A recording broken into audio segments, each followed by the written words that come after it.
Hello friends, welcome to my channel. मैं हूं doctor पृथ्वी पटेल और आज की वीडियो में हम डिस्कस करेंगे ब्रोमियम। फ्रेंड्स, ये ब्रोमियम का पार्ट 2 है। अगर फ्रेंड्स आपने ब्रोमियम का पार्ट 1 नहीं देखा है तो वो जरूर देखेगा, बहुत ही ज्यादा इंफॉर्मेटिव है। तो चलिए फ्रेंड्स, हम स्टार्ट करते हैं।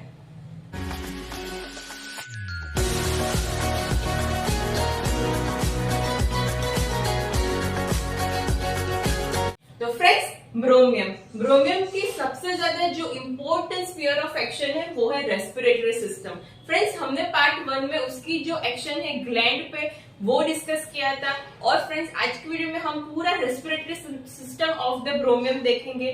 फ्रेंड्स, अगर आप स्टूडेंट हो तो आपके लिए ये बहुत ही ज्यादा इंपॉर्टेंट क्वेश्चन है जो एग्जाम में पूछा जाता है कि ब्रोमियम का रेस्पिरेटरी सिस्टम बताइए। तो फ्रेंड्स, बहुत ही ज्यादा इंफॉर्मेटिव होने वाली है वीडियो। तो फ्रेंड्स, पूरा अटेंशन से सुना कि ब्रोमियम में क्या वो कैरेक्टरिस्टिक सिम्टम्स है जो आपको ब्रोमियम प्रिस्क्राइब करने में हेल्प करेंगे और वो क्या कैरेक्टरिस्टिक सिम्टम्स है जिसके बेस पर हम ब्रोमियम प्रिस्क्राइब करते हैं। तो चलिए फ्रेंड्स, हम देखते हैं कि रेस्पिरेटरी सिस्टम। तो स्टार्टिंग फ्रॉम द नोज, तो फ्रेंड्स ये नोज पे एक्ट करता है और प्रोड्यूस करता है कोराइजा। एक्यूट कोराइजा प्रोड्यूस करता है। क्या उसके कैरेक्टरिस्टिक सिम्टम्स है? तो फ्रेंड्स, ब्रोमियम अगर आपको प्रिस्क्राइब करनी है एक्यूट कोराइजा में तो सिम्टम्स होने चाहिए कि acute coryza specially in the hot summer weather. जैसे हमने पार्ट 1 में बताया था कि ब्रोमियम के क्या कॉजेटिव फैक्टर्स है, तो उसमें मैंने आपको बताया था कि ब्रोमियम का सबसे ज्यादा इंपॉर्टेंट कॉजेटिव फैक्टर है वो है हीट, वार्म वेदर, राइट।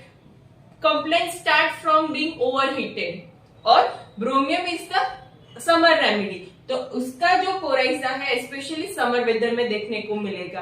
हमारी मटर अमेरिका में ऐसी बहुत सारी मेडिसिन है जो विंटर रेमेडी है। दैट मीन्स के coryza start in the winter, right. But friends, bromium is the remedy कि जो coryza in the hot summer weather. Friends, एक और मेडिसिन है जो समर कोराइजा के लिए बहुत ही ज्यादा इंपॉर्टेंट है, वो है जिल्सीमियम। फ्रेंड्स, जिल्सीमियम में भी ये देखने को मिलता है coryza in the summer weather. तो चलिए फ्रेंड्स, देखते हैं कि इसका जो कोराइजा है वो हॉट समर वेदर में होगा। लॉन्ग कंटिन्यूड स्नीजिंग होगी और most important is burning in the nose with sensation of coldness in the knows. Friends, ब्रोमियम में आपको एक देखने को मिलेगा बहुत ही ज्यादा कैरेक्टरिस्टिक, वो है feeling of coldness inside the organ. वो बहुत ज्यादा मार्क है। तो burning in the nose with coldness in the knows, burning in the nose with a sensation of the coldness in the nose, long continued sneezing with headache or fluent coryza. और friends, the most important characteristic symptom is this कि rawness around the nostrils, बहुत ही ज्यादा rawness हो जाएगी around the nostrils और उसको बहुत ज्यादा पेन होगा। विंग्स ऑफ द नोज, जो हमारी नोज रहती है जो उसके साइड पे होता है उसको विंग्स ऑफ नोज बोलते हैं। वहां पे बहुत ज्यादा रफनेस हो जाती है, पेन प्रोड्यूस होता है और जब भी उसको हम वाइप आउट करते हैं तो वहां से ब्लीडिंग होने लगती है। तो फ्रेंड्स, ये बहुत ही ज्यादा कैरेक्टरिस्टिक सिम्टम्स है ब्रोमियम का, की note symptoms of ब्रोमियम। Second is the ब्रोमियम के जो ब्रोमियम में जैसे लाइकोपोडियम में देखने को मिलता है a fan like motion of alae nasi. Friends, ये लाइकोपोडियम में भी देखने को मिलता है, एंटिम टार्ट में भी देखने को मिलता है। और फ्रेंड्स, और भी बहुत सारे मेडिसिन है जिसमें फैन लाइक मोशन ऑफ एलाइनजाई देखने को मिलती है। फ्रेंड्स, अगर आपको वो मेडिसिन का नेम पता है तो आप कमेंट बॉक्स में जरूर लिखिएगा कि कौन सी वो दूसरी मेडिसिन है जिसमें ये देखने को मिलता है fan like motion of alae nasi. Antim tart, lycopodium, bromium, और भी एक दो मेडिसिन है जो इसमें ये देखने को मिलता है। आपको पता चला एक्यूट कोराइजा में कब हम ब्रोमियम प्रिस्क्राइब करेंगे? जब कोराइजा हॉट समर वेदर में होगा, बहुत ही ज्यादा लॉन्ग कंटिन्यूड स्नीजिंग होगी along with burning in the nose with feeling of sensation of coldness in the nose, fan like motion of alae nasi with rawness around the nostrils. When it wipe out, it start bleeding, right? और violent coryza with along with the headache, right? तो ये है coryza of ब्रोमियम। तो friends, ये upper respiratory tract action है ब्रोमियम की। हम देखते हैं अब लोअर रेस्पिरेटरी ट्रैक्ट एक्शन। तो फ्रेंड्स, चेस्ट में वो एक्ट करके क्या करेगा? फ्रेंड्स, चेस्ट में जाने से पहले हम बात करेंगे थ्रोट के बारे में, लैरिंक्स के बारे में, जो बहुत ही ज्यादा इंपॉर्टेंट स्फीयर ऑफ एक्शन है ब्रोमियम का। हमने नोज देखा, देन हम देखेंगे थ्रोट। तो फ्रेंड्स, थ्रोट में वो एक्ट करके वो कंडीशन प्रोड्यूस करती है, वो है डिप्थेरिया मैलिग्नेंट। वो malignant type of diphtheria produce करती है। Friends, it's a great remedy for diphtheria, specially the malignant type. Friends, पहले के जमाने में बहुत ही ज्यादा ये डिजीज देखने को मिलता था, डिफ्थेरिया, बट नाउ फ्रेंड्स ये बहुत ही ज्यादा देखने को नहीं मिलता, बहुत ज्यादा कम है जिसमें डिफ्थेरिया लेके आता है पेशेंट। तो फ्रेंड्स, डिफ्थेरिया में बेसिकली जो प्रोसेस होती है वो क्या होता है, वो उसकी जो पैथोजेनेसिस है वो क्या होती है। तो फ्रेंड्स, डिफ्थेरिया में मेम्ब्रेन फॉर्मेशन होता है, सेम लाइक फ्रेंड्स ब्रोमियम जब भी प्रूवर में प्रूव करनी स्टार्ट की तो उसमें भी ये सिम्टम्स देखने को मिला कि जो भी प्रूवर थे उसके थ्रोट में मेम्ब्रेन फॉर्मेशन होता है। तो कैसा मेम्ब्रेन फॉर्मेशन होता है, तो फ्रेंड्स वो डिफ्थेरिया प्रोड्यूस करती है, specially of malignant type, membrane formation करती है। फ्रेंड्स, ये मेम्ब्रेन फॉर्मेशन उसकी बहुत ज्यादा कैरेक्टरिस्टिक्स है। कैसे, तो फ्रेंड्स जो उसकी जो मेम्ब्रेन फॉर्मेशन होती है वो लो टू अप जाती है। फ्रेंड्स, ऐसी रेमेडी है हमारी मटेरिया मेडिका में जहां पर membrane formation upward to downward आती है, बट फ्रेंड्स ब्रोमियम में कैरेक्टरिस्टिक्स पिक्यूआर सिम्टम्स है कि जो मेम्ब्रेन फॉर्मेशन होती है वो लो टू अप डायरेक्शन में जाती है। तो सबसे पहले जो मेम्ब्रेन फॉर्मेशन होती है वो है ब्रोंकाई में होती है, देन ट्रेकिया में होती है, देन लैरिंग्स में होती है, राइट। तो upward direction in the membrane formation, that is ब्रोमियम। Friends, अगर आप स्टूडेंट हो तो आपको ये एग्जाम में पूछा जाता है, वाइवा में पूछा जाता है कि ब्रोमियम की जो मेम्ब्रेन फॉर्मेशन है उसकी पैटर्न बताइए, तो it's the upward direction opposite to lycopodium. Lycopodium में लो डायरेक्शन में मेम्ब्रेन फॉर्मेशन होता है। फ्रेंड्स, मेम्ब्रेन फॉर्मेशन जब भी होता है it's a natural process in the diphtheria, but friends इसमें क्या होता है कि एक्सुडेट फॉर्मेशन होता है, infiltration of the greyish colour, जो मेम्ब्रेन फॉर्मेशन होता है वो ग्रेइश कलर का होता है, राइट, और उसके बीनीथ इंड्यूरेशन होता है। तो फ्रेंड्स, ये उसकी जो मेम्ब्रेन फॉर्मेशन होती है वो सिर्फ थ्रोट में नहीं बल्कि अल्सर में भी फॉर्म होती है। Yes friends, bromium is the remedy for the ulceration. Friends, आपको पता नहीं होगा कि ब्रोमियम को हम अल्सर की कंडीशन में भी यूज करते हैं। जी हाँ फ्रेंड्स, उसको हम अल्सर की कंडीशन में भी यूज कर सकते हैं। कैसे, कौन से वो टाइप का अल्सर है जिसमें ब्रोमियम इंडिकेटेड है। तो फ्रेंड्स, जो भी अल्सर होगा तो उसके अराउंड मेम्ब्रेन फॉर्मेशन होगी। मेम्ब्रेन फॉर्मेशन क्यों होती है, बिकॉज ऑफ एक्सुडेशन और infiltration of the greyish matter, वो ग्रेइश कलर का अपीयरेंस होगा और उसके बीनीथ इंड्यूरेशन होगी। फ्रेंड, तो इस टाइप के जो अल्सर होते हैं तो उसमें ब्रोमियम is the remedy. Friends, next and most important sphere of action is larynx. Friends, larynx is the most important sphere of action of ब्रोमियम, right. तो फ्रेंड्स, वो लैरिंक्स में एक्ट करके क्या करता है, वो लैरिंग्स पे एक्ट करके उसका इन्फ्लेमेशन करता है। लैरिंजाइटिस की ये मेडिसिन है, लैरिंजाइटिस प्रोड्यूस करता है। उसमें क्या कैरेक्टरिस्टिक सिम्टम्स है, raw sore feeling in the larynx by inhaling the cold air, right, और feeling of sensation of coldness inside the larynx। रो है, सोर है, पेन फीलिंग हो रहा है, but along with the marked coldness sensation। जैसे मैंने आपको बताया थी नोस्ट्रिल्स में burning in the nose along with the coldness in the larynx। तो सेम फ्रेंड्स, लैरिंग्स में भी ऐसा फीलिंग होगा, burning in the larynx along with the cold feeling in the larynx। Friends, hoarseness हो जाएगी, hoarseness on exposing the heat in the hot summer weather, right. तो जैसे मैंने आपको बताया कि heat is the most important causative factor. तो बाहर जाने जब भी ओवर हीटेड होता है तो उसको हॉर्सनेस की प्रॉब्लम हो जाती है, right. Feeling of constriction in the larynx, coldness sensation, painful to touch, sensation as if air passage were full of smoke. Friends, ये तीन और सिम्टम्स है। पैसेज है रेस्पिरेटरी, वो फुल ऑफ स्मोक है, राइट। तो ऐसी जो सारी कैरेक्टरिस्टिक सिम्टम्स है वो bromium indicated. Friends, next is cough. Cough कैसा होगा ब्रोमियम का, तो फ्रेंड्स कफ में बहुत ज्यादा कैरेक्टरिस्टिक सिम्टम्स है जो आपको याद रखना है। Cough due to the dust, cough from the handling the dusty things. Friends, इनमें कफ प्रोड्यूस होता है, क्यों, the causative factor is dust. जैसे मैंने आपको फर्स्ट वीडियो में बताया था कि heat is the most important causative factor, वैसे ही dust is the most important positive factor. Friends, ये कितना ज्यादा कॉमन है, आपको ऐसे बहुत सारे पेशेंट मिलेंगे जिसमें आपको ये देखने को मिलेगा कि कफ फ्रॉम डस्ट, राइट। तो friends, bromium is the remedy. बहुत ही ज्यादा इंपॉर्टेंट और कैरेक्टरिस्टिक सिम्टम्स है cough from the dust, right. और सेकेंड रेमेडी इज लाइसिनम। फ्रेंड्स, लाइसिनम में भी ये सिम्टम्स है मार्क कि कफ फ्रॉम द डस्ट। तो cough is aggravated from dust, cough from the handling the old books, friends Kent's materia medica में ये मेंशन है, बहुत ही ब्यूटीफुली मेंशन है। फ्रेंड्स ये वीडियो खत्म हो जाने के बाद आप एक बार कैंस मेट्रिया मेडिका में से ब्रोमियम जरूर पढ़िएगा, बहुत ही ज्यादा अच्छा एक्सप्लेनेशन दिया है।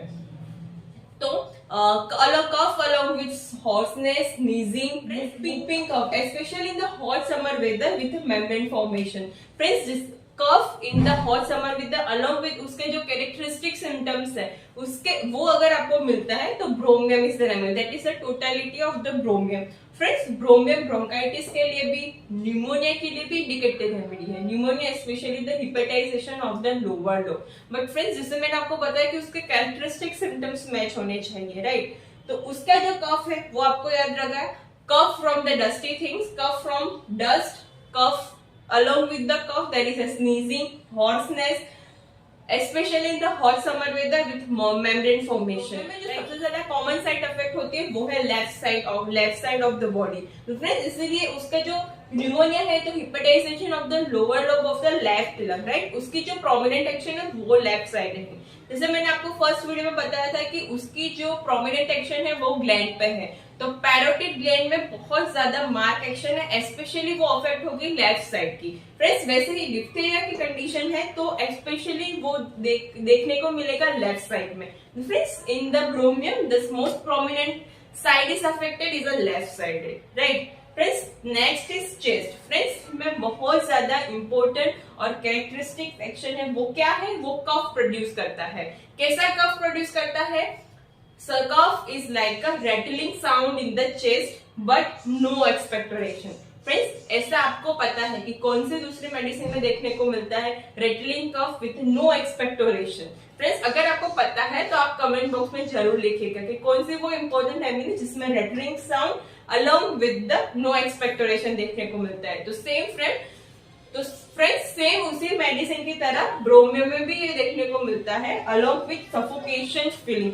फ्रेंड्स ब्रोमियम में सांस लेना बहुत ज्यादा डिफिकल्ट होता है, स्पेशली द इंस्पायर एयर करने में बहुत ज्यादा डिफिकल्टी देखने को मिलती है पेशेंट में। ऐसी बहुत सारी रेमेडी है जिसमें डिफिकल्ट टू एक्सपायर होता है, बट फ्रेंड्स ब्रोमियम में डिफिकल्ट टू इंस्पिरेशन होता है। तो उसी तरह से हमको मेडिसिन को डिफ्रेंशिएट करना है। तो suffocation feeling sensation as if a breath through the sponge। Friends like spongia tosta में भी ये सिम्टम्स प्रोमिनेंट है कि feels as if a breath through the sponge. तो इतना ज्यादा वो सफोकेशन फील होता है पेशेंट को due to the accumulation of the mucus in the लैरिंग्स।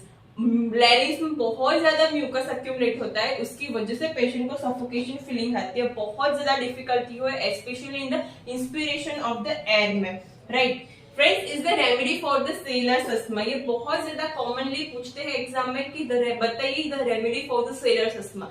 That remedy is the bromium. Friends opposite to the medorrhinum, जब भी पेशेंट सी से दूर आता है तो उसका जो अस्थमा है वो बहुत ज्यादा एग्रावेट होता है, उसको हम सेलर्स अस्थमा बोलते हैं। फ्रेंड्स ऑपोजिट टू मेडोरिनम का जो भी पेशेंट होता है उसका अस्थमा होता है वो बेटर टू द शोर होता है। सी से दूर जाता है तो उसका अस्थमा वर्स होता है, दैट इज ब्रोमियम, और उसका अस्थमा अच्छा होता है, दैट इज मेडोरिनम।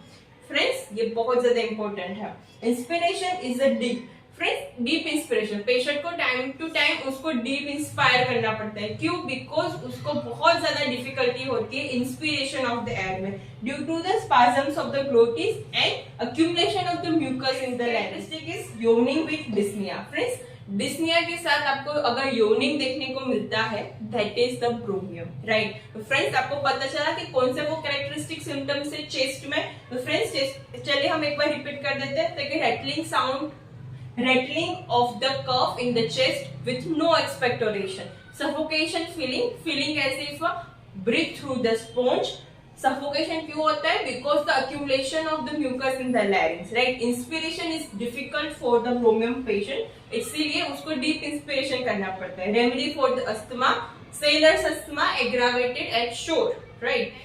अल्सर, जिससे मैंने आपको अल्सर का जो कैरेक्टरिस्टिक सिम्टम्स बताया कि मेमेंट फॉर्मेशन होता है, ग्रेस एक्सुडेशन होता है, उसका जो अपीयरेंस होता है वो ग्रेइश होता है और उसके बीनीथ इंड्यूरेशन होता है। तो friends, is the remedy for the stomach ulcer. Friends, जी हाँ, आपको पता नहीं होगा कि ब्रोमियम को हम स्टमक अल्सर में भी यूज कर सकते हैं। डॉक्टर कैंट सर ने अच्छी तरह से मेंशन किया है कि it's a remedy for the stomach ulcer. उसमें क्या सिम्टम्स हो गए, जो भी कॉमन सिम्टम्स ऑफ डिजीज होते हैं, जैसे बहुत ज्यादा वॉमिटिंग होता है, pain in the stomach specially after the eating, बहुत ज्यादा जो भी कॉमन सिम्टम्स ऑफ डिजीज होते हैं वो देखने को मिलता है in the stomach ulcer. But friends, क्या हम स्टमक अल्सर देखते ही ब्रोमियम प्रेस्क्राइब करेंगे? नहीं फ्रेंड, उसका जो पूरा जैसा जो मैंने आपको कॉन्स्टिट्यूशन बताया है वो आपको मैच करना है। राइट, पार्ट 1 में हमने अच्छी तरह से डिस्कस किया था कि क्या उसका जो कॉन्स्टिट्यूशन है, कैसा उसका कॉन्स्टिट्यूशन है ब्रोमियम का।